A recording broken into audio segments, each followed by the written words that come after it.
সেই স্বাদ, মাশাআল্লাহ, আলহামদুলিল্লাহ, আল্লাহ পাকের নিয়ামত।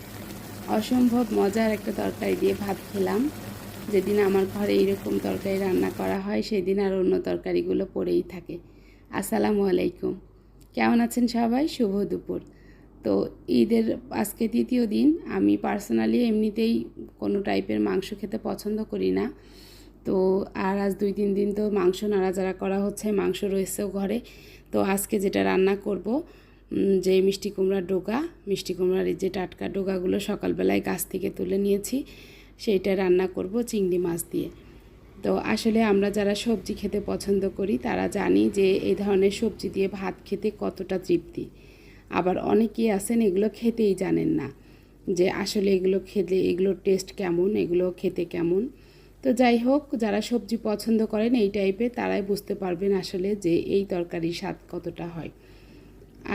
এই কুমড়োর ডোকা, লাউয়ের ডোকা আমরা চিংড়ি মাছ দিয়ে চচ্চড়ি করে খাই, ভাজি করে খাই, মুসুরির ডাল দিয়ে চচ্চড়ি করলেও অনেক মজা লাগে।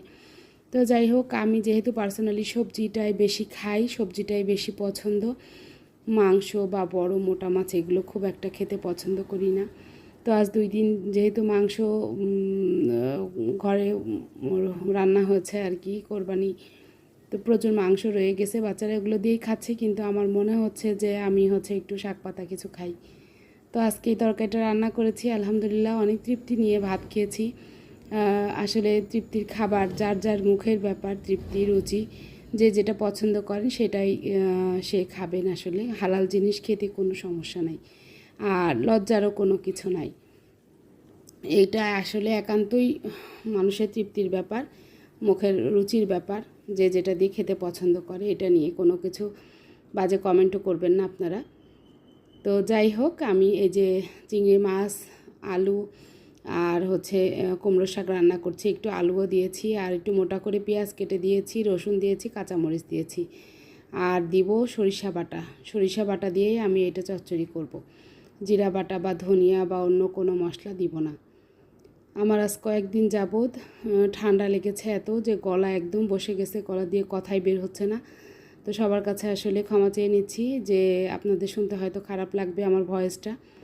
তো অসুস্থতা তো আসলে কেউ নিজে ইচ্ছাকৃতভাবে নেয় না, আর প্রচণ্ড গরমের কারণে আসলে অনেকেরই এরকম অবস্থা হচ্ছে। তো এই যে আমি সরিষা বাটাটা দিয়ে দিয়েছি, আমি সাদা সরিষা 1 টেবিল চামচ পরিমাণ হবে বাটা দিয়ে দিয়েছি, হলুদ, লবণ, আর এই যে কাঁচা মশলা তো কেটেই দিয়েছি। তো আমার ওই যে শাক দিয়ে যে পানি বের হয়েছে সেই পানিতেই হয়ে গেছে, আমার আর এক্সট্রা